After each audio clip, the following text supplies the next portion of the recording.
All right, we are live, everybody. Gators Online, the Gators Online show. I'm Keith Niebuhr with Gators Online, joined by Nick Delatorre of Gators Online. We're going to be joined later by a four-star Florida Gators commit, Kendall Jackson. He plays along the defensive line. He can play, gosh, he probably play tackle, but end, edge. He can really do a lot of different things. He's got a lot of family ties to the Florida Gators program. We're going to kind of get his take on, what he saw the other night with the Utah win over Florida. But before we get to Kendall Jackson, Nick, let's, you and I were both out in Utah. It wasn't pretty. I don't think it was what anybody hoped. We know that on the Florida side. It certainly wasn't what anybody expected.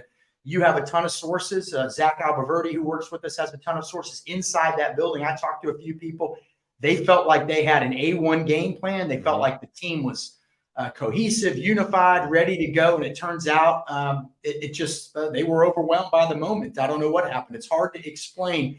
But Nick, just, from being out in Utah, I'm looking back, you've had a couple days for that 24-11 Florida Gators loss to number 14 Utah to digest it all. You've had some time now. Just some thoughts looking back on that game and what went wrong for Florida, Nick. The biggest thing for me, Keith, is all offseason we heard year two, not only are the players more comfortable in the system, they know the expectations, they get it. But the coaching staff as well. So the biggest thing that sends alarm bells off for me is that it looked like game two, not year two. Procedural issues, false starts are going to happen, holding's going to happen, delay of game, just the amount of time it takes to get a play in and to get a snap. It just didn't look like Florida was like they had been talking all year. Cohesive and ready and more comfortable in the system and in the offense and with the program. And that's what was concerning to me. It didn't look like you were in year two of a system or a program. You're going to get a holding penalty or defensive pass interference. I'm fine with that kind of stuff. Illegal formations, putting guys with the same jersey on the field, that stuff's inexcusable. It's not like you had a short time. You've been preparing for this game since you lost in the Las Vegas Bowl. You've had months to get ready for this game, and Florida just didn't look like the coaching staff had prepared them to play a team, let alone play a team on the road the caliber of Utah. Nick, I know there's so much criticism about play calling. That's kind of the first thing people always go to. That's really the last thing I go to. And the reason being, I'm not a coach. I don't know what defense was called on that play. I don't know. Sometimes you may have the perfect play, but they have the perfect defense, or a guy makes the perfect play. So I just don't get into that. I'm not Bill Parcells, and I don't pretend to be. But the things you mentioned to me are the bigger issues. The penalties, they're going to happen, but there were so many in crucial moments. I mean, Florida went 1 for 13, Nick, on third down, I believe. 1 for 13. First third down conversion did not come until the first drive of the fourth quarter. Now, here's an interesting thing, Nick. If I, and you probably looked at the stats, but if I asked you, what do you think Utah finished on third down conversions? What would you think? I'd say about 35%. Okay, they were 3 of 13. That's it. So that doesn't seem like much, but a couple things, guys. Utah didn't need many third down conversions for how they scored. First play, 70 yards or whatever it was, bomb, touchdown. Also, they had an 80-yard drive in there, which I think there was a third down conversion or two in there. But then also Florida gift wrapped them a few points, including the interception, which they ended up on Florida's 11-yard line and scored 3 plays later. So they didn't really need it. Florida needed those third down conversions. There were some chunk plays for Florida in the game, but it's clear now from watching Florida and looking at the struggles along the offensive line, they're going to need even more chunk plays moving forward. Because what do we always say? You have to go 18 plays, 17 plays, 80 yards. Things are going to happen. Things are going to break down, and they did. They did too many crucial mistakes on third down. Nick, I believe there were 4 either false start or illegal motions on third down alone, okay? Yeah. And when you add it all up, it was a recipe for disaster. The famed coach at Tennessee, General Nealon, we just put it on the message boards at Gators Online. He had 7 maxims you needed to win. And one of them was kind of just like, setting the tempo. Did you play hard for 60 minutes? But if you went down this thing, and I recommend everybody going to Gators Online, Florida didn't really, Nick, they didn't really win any of those 7 maxims. And I'm going to read them off here real quick here for everybody, just to kind of get a gist of how they broke down the game years ago and how, Nick, it still applies to today. The team that makes the fewest mistakes will win. Well, we know who made the most mistakes, Nick. It wasn't Florida. Play for and make the breaks. When one comes your way, score. Florida turned it over. Utah scored three plays later. All right. Third, if at first the game or the breaks don't go against you, don't let up. Put on more steam. Well, they went against Florida early. They went against Florida in the middle, and that was it. And so we got a couple more here. Protect your kickers, your quarterback, and your lead in the game. Well, let's look at the quarterback. Graham Mertz played fairly well. I thought he got a lot of unfair criticism in Twitter land, Nick, but he was 31 of 43 for 333 yards, 1 touchdown, 1 interception. We think the interception probably was his fault.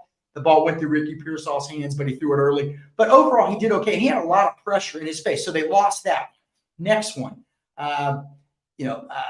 defensive, game tackling, pursuit, all that stuff. Now, we're going to get you to talk about this in a minute. Defense did okay.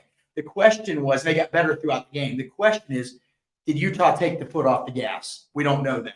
But by and large, Florida's defense got better. Number 6, press the kicking game.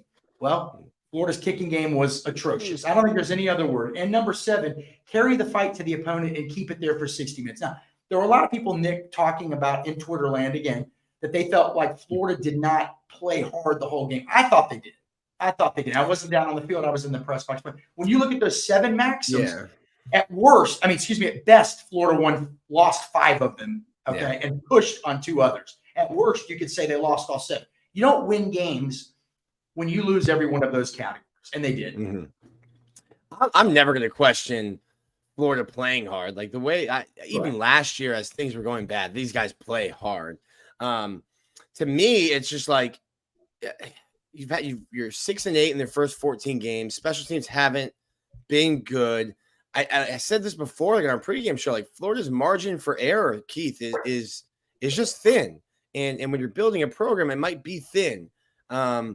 You can't have these kind of shooting yourself in the foot penalties, and expect to win a game. And I think you listed them well with those maxims. The kicking game is bad. I think I'm excited about Eugene Wilson. I'm like, listen, him running backwards and fielding a punt over his shoulder.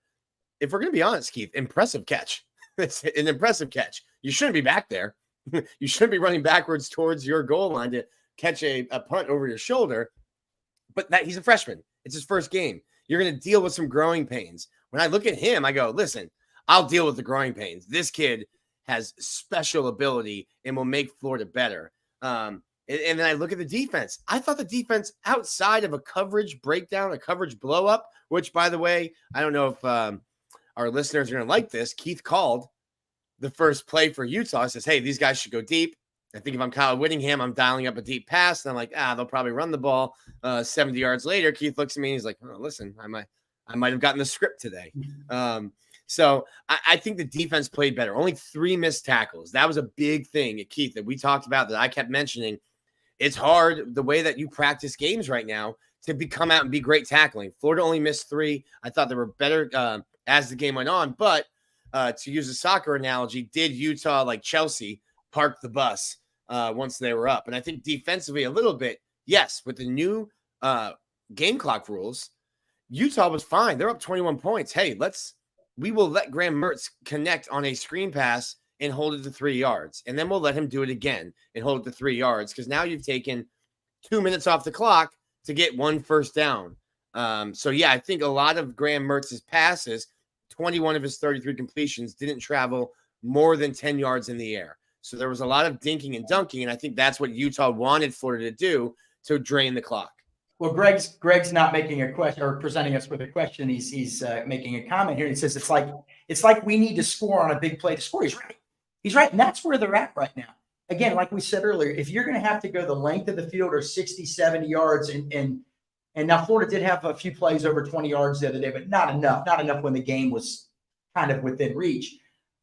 Again, so many things bogged down, and especially, look, we saw what happened on the offensive line. Nick, the 2 biggest concerns, obviously, to me, I mean, this isn't rocket science here, special teams and the offensive line. And special teams is so fascinating because, when you look at Florida, they're a program that's trying to make that move up. And Billy Napier mentioned it himself. They lost 5 one-score games last year. Well, they also won a couple too, so it works both ways. But so that's what he's telling you is, hey, these games come down to just a few plays, right? Just a few plays. And so when they come down to a few plays, how can you get a little bit of an edge here or there? And it's special teams. Everyone knows this. It's special teams. Your net punting average goes up by 4 yards. That's significant. You're making the other team work a little harder. Your net punting on the return goes in the other direction, 5-10 yards, because you're catching the ball in the wrong spots or this, that, or the other. And it's making it harder on your offense. You're missing kicks. You shank a kick out of bounds. The other guy kicks it 60 yards. They make a 50-plus yard field goal. They got obliterated on special teams. Now, a lot of it, that's like the guy makes a 50-yarder. That's not your fault, okay? Yeah. A guy kicks a 60-yard punt. That's not your fault. Where you return that kick is your fault. Missing a kick, you're not going to make them all, but it is your fault. Okay, having obviously the two players wearing the same jersey, that is a self-inflicted gunshot wound to the head. Okay, I mean it is, and so these are things when coaches say yes, these are things that can be correctable. Yes, they are. They absolutely are.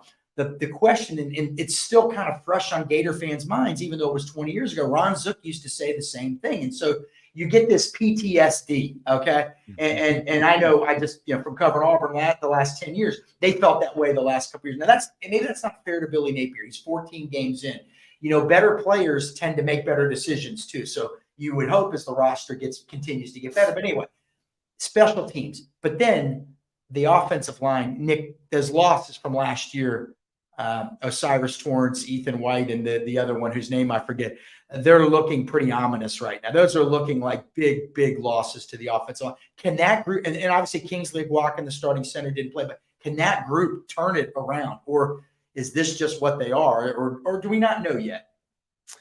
I don't know that we know yet. To me, it was very weird. Florida practiced with Micah Mazuka he got hurt in the spring, but in the spring, Richie Leonard was right guard.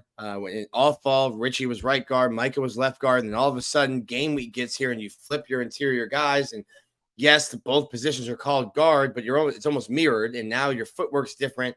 You're playing against different players. Blitzes are coming from different spots. So to me, it was strange that they made that switch. I don't think Kingsley Aguakin being in that game makes Florida's offensive line that much better. But it is, they wear those 5=1 hats. It's a position where one guy out of the 5 not doing his job can make an entire play not work. And you went out against Utah with a line that had never played together other than practice since Kingsley had gone down with his ankle injury. So I don't know that Florida's line will be significantly better. I've said all off season, I don't think they have the depth. And I don't know if Jake Slaughter was bad, but I don't think he was great. I don't know that Kingsley Aguakin is much better, but Florida's, and to Wright's question here, everyone's talking about the play calling. Florida couldn't run the football. So you're throwing, I think they threw 12, 13, 14 screen passes. Mm-hmm. It looked like the Patriots back in Tom Brady's heyday where they couldn't run the football and they used the screen or short dump off passes as their running game. And to me, the play calling is dictated by, well, we physically are getting blown off the ball, cannot run the ball. So now we have to do other things. So everyone was really hard on Billy Napier and his play calling, but I'm looking at it and saying a lot of it was dictated by just what happened physically. We're going to get to everybody's questions in a minute, but we've got a special guest. Look, he's fixing his hair. My God, look at this. Kendall Jackson, 4-star Florida Gators commit from Buchholz. Hey, Kendall, good to see you, man. It's Keith, and that's Nick over there. Thank you. Thank you for having me on. Yeah. Hey, first of all, I got to ask you. I don't even know what to call you. I say edge sometimes. I say defensive lineman, defensive end. Do we know specifically what you're going to play at Florida? Have they told you, or is it because you're versatile, you're going to play multiple spots along the defensive front? They see me playing an F and a Jack. Okay. So that's the position that they told me I'd be playing. All right. So you play at Buchholz High School. I know there's a famous journalist out of that school. You're talking to him right now, and it must be just kind of you got to be starstruck, I'm assuming, being able to talk to me on this show. But Keith, can you move the camera back? I think your head is expanding, and we can't get your whole head in the screen. Kendall, let's talk. We're going to get to a bunch of things. Look, everybody wants to know. You know this. I'm sure your phone was blowing up after that game, right? So What's the mood of the commits, of the Florida commits right now? You guys are all in a group chat. What is the mood of you guys right now after having watched that first game? All of us pretty much saying it's the first game. Gotta get the jitterbugs out, and saying that pretty much that. Sure. Hello, can you hear me? Yeah, we got you. We got you. I just want to share because I seen it. But yeah, pretty much that is the first game of the season. Get all the jitterbugs out. We're all pretty much still locked in, and no matter what, we still all gonna be here. Okay. Well, whoa, where'd you go? We lost it. All right. Kendall, live TV. What was we asked a lot of people this. What was as a player, what was the most disappointing aspect of that game? And then I'll ask you what positive takeaways you saw. But what was the most disappointing thing? I think for me and Nick, it was offensive line playing special teams mistakes. What about for you? What was the most disappointing thing watching Florida play the other night? The disciplinary, like all the false starts, consecutive false starts, was like one of the main things that I seen and took away from the game. That was pretty much the biggest thing for me. Just keep maintaining. I get that the center was like a second string coming in, but you gotta be ready. Coach, like my coach always says, you want to play away from starting, no matter if you're a two. So, Nick, I got about 3 more questions, and if Nick wants to jump in, he might want to ask you something. Kendall, coaches always say, "Oh, these things are correctable because they're mistakes." Is that legit? Are these things really correctable, or is it? And can sometimes it be an uncorrectable issue? No, it's definitely correctable. You just got to work on it, and it takes a lot of reps, mental reps. I mean, O-line, I feel like you should really pretty much know kind of the call. So that stuff is just like, making sure you stay locked in, stay keyed in on the calls, and make sure the whole line and everybody is on the same page. Okay. Hey, let me get back to this screen. Hey, as a defensive lineman, when you're facing an offensive line that's struggling with false starts and illegal procedures and that stuff, does that change the way you attack them? What do you think was going through those Utah defensive linemen's minds during those offensive troubles for Florida? When I see that, it just lets me know that it really gives away. So like for them to fall, like be all like give like false starts, typically means that they're like already leaning as to what they're finna do. So I guess as like for me, when I see stuff like that, giving like an early key, so I don't think that is possibly what Utah was thinking and seeing. Hey, positive. I mean, look, fans and media, we can cry over these games for days. Players can't. You guys, you're back to work. When Buchholz loses, you're back to work the next day. You don't have time to lose any sleep over it. You gotta get back to the grind. What were some positive takeaways for Florida in this game? What can they build on, Kendall? The defense definitely, I feel like, was strong. Played pretty well. Alongside that bomb the first play and the few busts that they've had. I think that Coach Armstrong defense actually played pretty well. Graham played well. I think the offense actually pretty much played well. Without all the offensive penalties and the special team mistakes, I feel like Florida we played pretty well. We pretty much beat ourselves in that perspective, and it showed out there that Utah wasn't a better team. That we just beat ourselves with all the careless mistakes. So is it safe to say you don't think it's the end of the world yet? Nah. All right, last thing, and I'm going to let Nick out. Nick, I'm sure Nick's going to have something here. Hey, you've got a great team, and obviously you're a heck of a player. I've been following you for 3 years at least. On your team, you got a new teammate, Miles Graham. He plays linebacker, he plays running back, also a 4-star Gators commit. What's Florida getting in him? How good is this guy? What's he going to bring to the program? Great player, real fast, plays fast, feels the gap very, very well. Me and him play on the same side of the ball.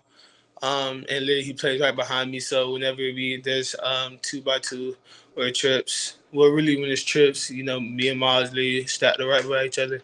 So Miles is a great player. Fills the gap when he sees it, like his instinct for the game, knowledge of the game, IQ for the game. It's real like high for a high school athlete. Okay. And whoops. So sorry about that. You guys Nick, you got anything for Kendall? Yeah. Are you guys meeting at the quarterback yet? Oh, you try whenever it's most times, we're on the same side of the ball. So Same size. So whenever we have a blitz, we typically do meet at the quarterback. Same time, we want one of us want getting a rep the passer. We got that a few times this season already. So it's kind of something we joke about and laugh at. What it's interesting to me. So like you're a commit and a football player, but also a fan. How do you watch games? Obviously, you want Florida to win every game, but are you kind of watching? Okay, what's my position? What's the F doing? What's the Jack doing? How do you watch a Florida game? Obviously, you're watching as a fan, but are you also watching? Hey, what's my position doing? Yeah, I've recently, ever since I started getting recruited and by college schools and getting looked at from DN in positions, I had to start looking at games differently instead of just watching just to watch the game. Mm-hmm. Sitting there watching my position. What is he doing? Linebackers, like watching everybody with their jobs. Because it's good to know everybody's job as you're playing. So you're just watching everybody looking at their jobs and looking, seeing what F's doing and wrong, right. And as a senior getting ready to, for your season, but then get on campus, what does it feel like when you see, I mean, TJ Searcy's playing, Kelby Collins is playing, Jakeem, Jordan Castell, like this coaching staff has made it pretty evident. It doesn't matter if you are a freshman, a senior, a graduate student, the best guys are going to play. Is that encouraging to see? Like, hey, it doesn't matter that I'm a freshman. If I earn reps, I'm going to be playing on Saturday. Yeah, it's very encouraging. Knowing me, I'm the type of person to work hard. So I'm putting that work and effort to play, and then just seeing that TJ and Kelby and like a lot of freshmen are playing, and seeing that they're playing over some upperclassmen showed that I have a chance, or not that I don't have a chance, but it gives hope that coaches look at you even though you're not a senior upperclassman. All right, Nick, you got anything else? Yeah. First home game this Saturday. Will you be in the swamp? Yes, sir. Yeah, I got to be there. And I got one more, and that's it. We'll let Kendall off the hook and let him get back to work studying, I hope. All right, Kendall, who is the one Gator commitment you're most looking forward to playing with Florida? Oof. Hey, Kendall, he's trying to get you in trouble in that group chat. I know. Right? Well, you can name more than one, but I just don't want you to name 20 of them, okay? I'm not. I would. Yeah, I'm not. I'm gonna say all just to put in, but I really am excited to play with. That's good. Yeah, it's got a great group chat and a great relationship with everybody.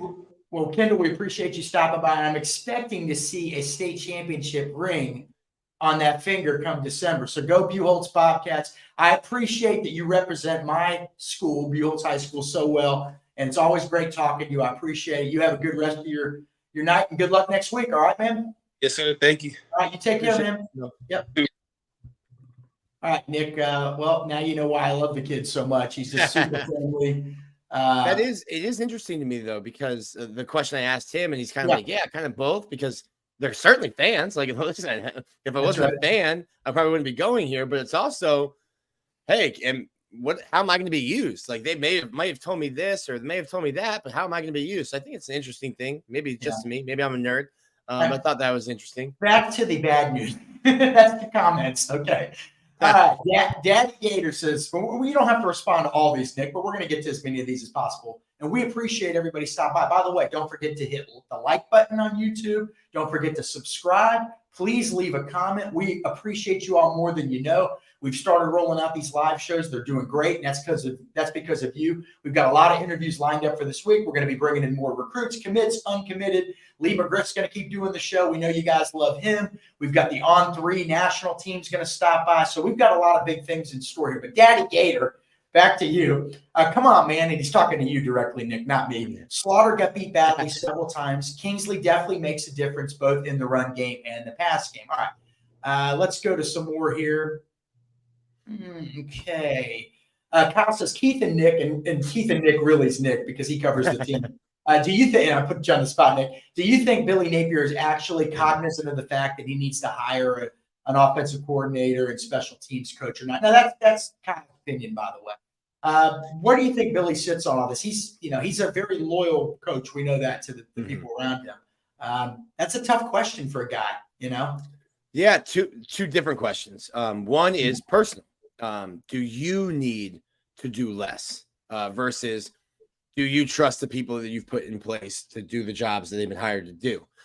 I think if the special teams continues, special teams have been bad for 14 games. I think if the special teams continues that way, you'll have to make a change. And I think Billy would make a change. Now, how do you do that? Do you hire a whole new coach that just coaches special teams, which means you have to get rid of somebody else because you can only have 10 assistants and you're at 10 without having a special teams dedicated coach, just an analyst right now. So that would be a question. Who is that? Who's the casualty to create a roster space if you're going to, or a coaching roster space if you do that? Play calling wise, Steve Spurrier said it. If you get a job because of your play calling, whether it's offensive or defensive, why would you give that up? That's why you're here.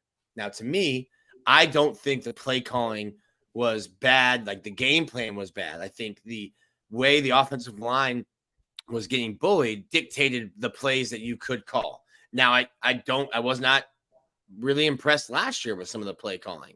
I don't think Billy Napier has an ego. And I think you won't see it happen in season unless the guy that's signing his checks really makes you do that. But I don't think you'll see it happen in season. But if the offense isn't better for the whole season, I don't think Billy Napier has an ego to where he goes, no, I'm calling plays. That's the bottom line. No ifs, ands, or buts. He will do a self-assessment. And if in his assessment, hey, we can get a coach in here that can help me, that I can help him, and we will be a better football team, then yeah, I could see him giving up play calling duties, but I don't think that would be an in-season move at all. All right, Nick, let's get back to the offensive line. And I'm just putting a bunch of messages up on here. You don't have to respond. I want to make sure if somebody leaves a good message, we're going to get you up on the screen here. Let's go back to the offensive line, Nick. I mean, gosh, it was a very solid unit last year, so not very good the other night. Now, obviously, Utah's got a pretty solid front seven. We know that, strong front seven, but they were missing some guys too. And I think, correct me if I'm wrong, didn't their best pass rusher get hurt in the first half of the game? So, they were dealing with some things too. And so that adds to the level of disconcernment. I hope that's a word. Disconcerting mint. I don't know. But you're just like, gosh, I mean, this would have been it all seemed, the starting quarterback's not playing, the tight end. These are two very good players, two guys that are probably going to make NFL rosters. Then we find out guys on the defensive line can't play, and then another guy gets hurt, and still there just wasn't, and again, truth be told, we've both been hearing from sources that they were very comfortable, Florida, with how they've been practicing, and guys were taking the next step and the togetherness and all that. What have I been saying all summer, Nick? Not to be critical of anybody, but how do you quantify togetherness and culture? How do you quantify that in terms of wins? We know bad culture can cost you some games, right? We know that. But can good culture give you wins? Because you still got to have the dudes, okay? Yeah. So the questions are, does Florida have the dudes? And if they do, the fans seem to think there's some dudes out there based on the comments. Right now, all the anger is directed toward the coaching staff. And I think when those guys get into that profession, they know rightly or wrongly that that's going to happen. That's the reality of the situation. You're making $6-7 million a year. You're an assistant. You're making $700,000. You realize you're going to catch a lot of that. But it's been interesting to me, Nick, to see where the criticism has been directed. A lot of times it's at the players. It's not been at the players at all. But they've got to step up too. I mean, I think it was a team loss, right? I mean, there were things they could have done better as well, quite frankly. But there were just breakdowns all over the field. Yeah. I mean, there was not really any one thing you could hang your hat on if you were a Florida Gator fan, I don't think. And that's not to say there weren't some positive takeaways. Eugene Wilson, yes, absolutely. Ricky Pearsall's second half, yes, absolutely. But was there one thing you came out of that game and you felt really, really good about? I mean, Graham Mertz played fairly well, I thought. But are you confident that he's going to be able to win you games? I mean, the bulk of his best plays came in the second half when Florida was already down 24-3. So that matters. So the only thing we don't know about him is can he make those plays when it's 7-7 in the game. So yeah, I came away really impressed with his toughness, Keith. Like there were times where he was, like a cartoon being run over and having to, peel himself up like Roger Rabbit, off of the turf. There was a play, I think, that got negated because of a false start when he ran for a first down and got absolutely clobbered. And he gets back up. Graham was hit hard because of the offensive line play. And listen, I think his 70% completion percentage and 333 yards are inflated. I'm not trying to take anything away from him, but 21 of your 33 passes are less than 10 yards in the air. Utah was giving you some space because it was wasting clock, but Graham made the throws he needed to make. There were a couple fastballs where I thought, hey, I've seen that in the 15 jersey last year. But Graham's going to be good. I don't know that he will win you games with his arm. But if he's not turning the ball over and the interception, I don't think the interception was on him. The ball goes through Ricky Pearsall's hands, gets tipped up, and that ends up being 7 points too. So the interception that he did throw, I don't think was a bad decision or on him really. Graham Mertz played well enough for Florida to win the game. There's just self-inflicted wounds and poor play on the offensive line. Just like you weren't going to win that football game. I also don't think Graham Mertz throwing 44 times is the recipe that Florida's bringing to the kitchen to cook up wins this year. So when I saw 44, I'm like, that's not good. That's not how Florida is going to be designed to win games. So, Nick, what Billy Napier has forgotten about football is more than I'll ever know. Yes. And what I know fits into a thimble, okay?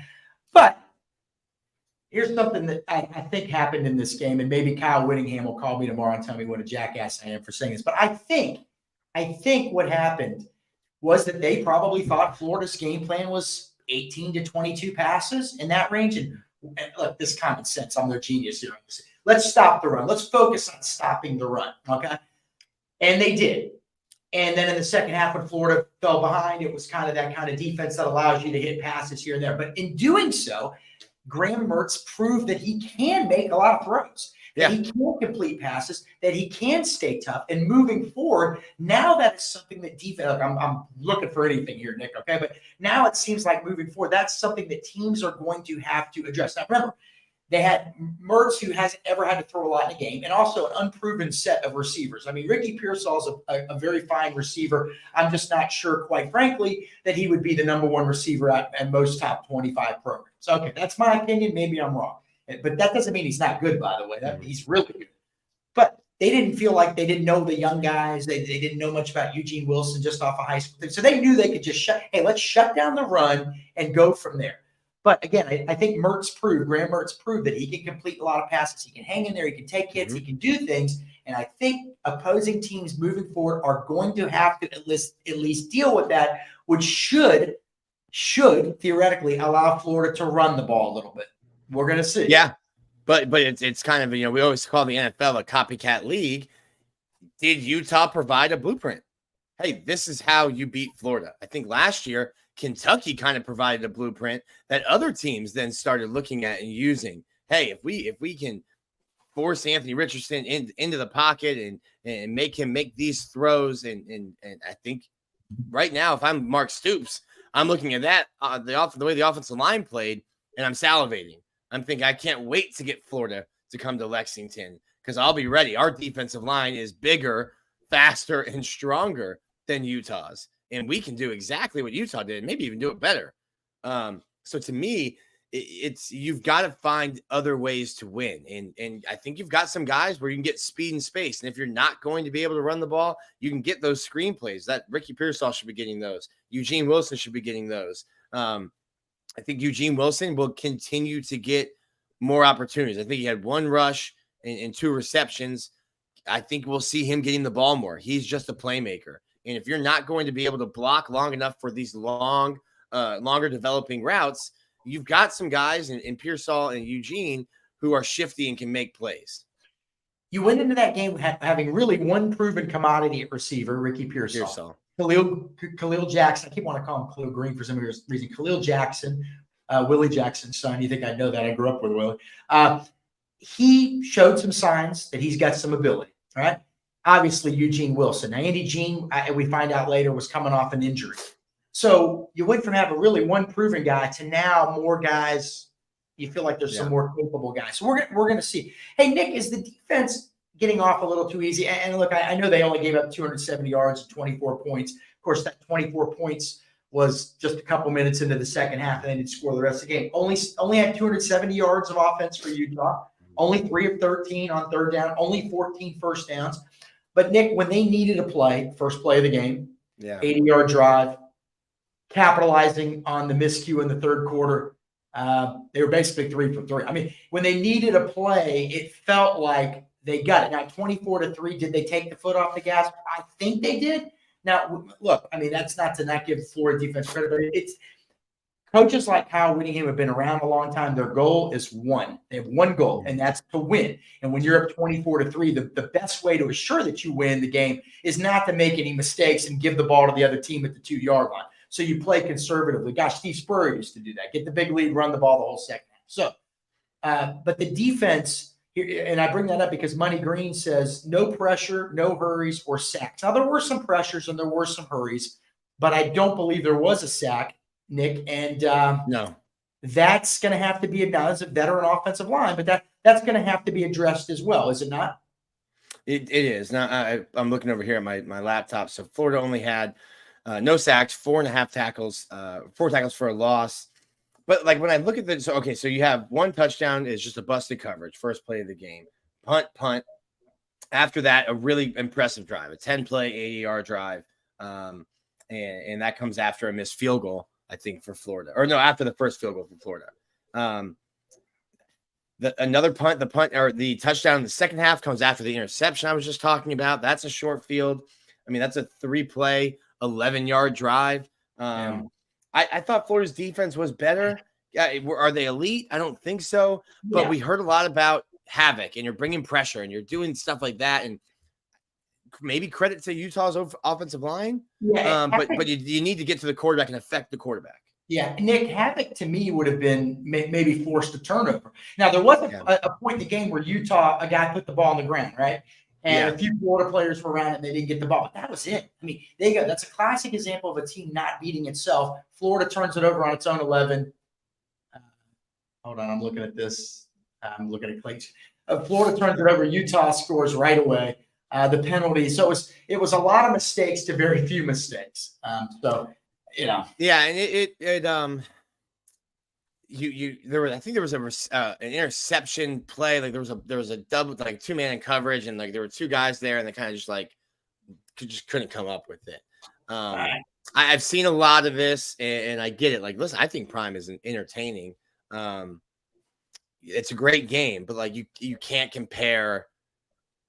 The grass isn't always greener. Dion had one great game, and everyone's saying Florida should hire him. They could go 2-10 this year, and people will be laughing at him. It's week 1. We've all been ravenous for college football, and I think it's just more prone to knee-jerk reactions. I don't think anything is as bad as it seems right now. It's amazing how many smart people, and I don't put myself in that category. I believe it. But it's amazing how many smart people feel like they've got the whole season figured out after 1 week, and it just doesn't work that way. A year ago, after 1 week, Florida had just beaten Utah at home, and and you're thinking, okay, this hey, they're headed in the right direction. Now you're looking at a team a program that's lost 4 straight games. We're going to go just for a couple more minutes, Nick. And I asked this question on the message board. I'll ask it to everybody out there listening. I mean, does anything Florida do this weekend really matter? I mean, you expect them to win. If the offensive line's better, it's against McNeese, and that I'm not going to poo-poo on McNeese, but it's an FCS program. But if somebody looks really good, it's kind of like a guy kicking butt in a spring game. Does it really matter at the end of the day? I'm just throwing that question out there. Can anything they do this week, Nick, if you're a Gator fan, make you feel better about what's ahead? I mean, don't pull a Samford from going back to the Dan Mullen time. Don't do an old Lafayette, ULL in the swamp, or an FAU going to overtime. This should be a get right game for you. It should be a confidence builder. That's all internal. Like, this game will do nothing to make the fan base feel better. I think the fan base will celebrate and be excited about a win on Saturday. You need to fix all of the procedural stuff. That cannot happen. It can't happen ever, but it cannot happen this week. I think it's like you're already looking towards Tennessee. if Florida loses to Tennessee, they're in a bad spot. After the Georgia game, Georgia is going to be a better team than Utah. Arkansas is going to have that same physical style defense. How does your offensive line hang up against that? Then you have to go to LSU. You're going to have to go to Missouri. What's Florida's record when they go to Missouri? Where's the team mentally when you go to Missouri to play at 11 a.m. in the third week of November when it's going to be cold against a bad team in Missouri? Well, that's a bring your own juice game. That's a trap game because you got Florida State at the end. You need to stack wins early in the schedule because I don't know that there's many after that. So Florida losing to Tennessee, I think they're going to lose to Kentucky. Like, you need to beat Tennessee before things, can get into this tailspin whirlwind. And I think they do have the ability, they have the players to beat Tennessee at home. So take care of business, take your medicine. This is what the doctor ordered, Keith. Florida came back from Utah with a little cold, and the doctor wrote a prescription for McNeese, and you need to treat it that way. I think they diagnosed themselves as everything's going to be okay. But look, here's the thing, Nick. You've got to – now you start to wonder up here, right? Okay, because you go into every season thinking every team's got these great expectations, and the Florida logo means something, and it's kind of a humbling loss. And now you've lost 4 games in a row dating back to last season. I do think there is such a thing as the winning gene. In other words, do you forget how to win? Do you remember how to win? And it's been a while since Florida beat somebody really decent. I guess South Carolina last year at home, which finished 8-5, but they kind of need something because if losses pile up, the psyche, sometimes you have 8-win talent, but you're 3-6 and you play like you're 3-6. So there's a lot of things that seasons can go sideways fast. But again, it's one game. Each game, as we always say, is its own entity. So we'll have to see what Florida does this weekend. We'll have to see what Florida does next weekend. And even the Tennessee game, should Florida lose, like I know it doesn't seem like that would be a good thing for the future. It still doesn't necessarily determine future wins. So there's a long way to go. We're going to have to see what the team's head looks, what's in their head this week. And as Ron Zook used to say, there's going to be noise in the system, and there's a lot of it right now. It seems like they're catching the brunt of the media. I don't know, the media. National media, for sure. That's right. So they've got to overcome that. So now we're going to start hearing the us against the world themes, I'm sure. But they've got to go out and do it. They've got to go out and execute. And, we'll see. I mean, I don't write them off just yet. But if things don't change in certain areas, there's going to be some really difficult challenges ahead, Nick. Yeah, I think the one thing you just said that really stuck with me was you need to feel good.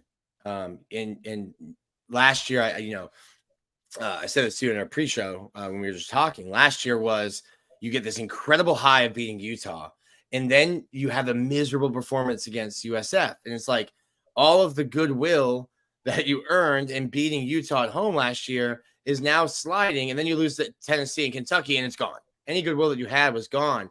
And then the rest of the season was just win a game, lose a game, win a game, lose 2, win a game, lose a game. And there was just never any momentum for the fan base outside of recruiting to hold on to and say, look, this is hope. This is good. This is going well. And if you lose, even if you beat McNeese really like you should this week, but then lose to Tennessee, where's the thing that the fan base can hold on to? You'll be 0-4 all of your rivals in the first 15 games against Billy Napier. You need to beat a rival. And I think Tennessee, if you look at all the rivals, is the team that I would point to and say that's the beatable one, the most beatable one. All right, good stuff, Nick. That is Nick Delatorre. I am Keith Niebuhr, both with Gators Online. This is the Gators Online show. Again, if you enjoy what you're doing, well, I hope you enjoy what you're doing. If you enjoy what we're doing, hit the like button. Please subscribe. Tell a friend. Let's get this thing rolling. We're going to get bigger and better guests as we go along. I don't want to say that. I love Kendall Jackson, but we're going to continue to get big guests is what I mean. And it's only going to grow. We appreciate everybody stopping by. Take care. We'll see you soon.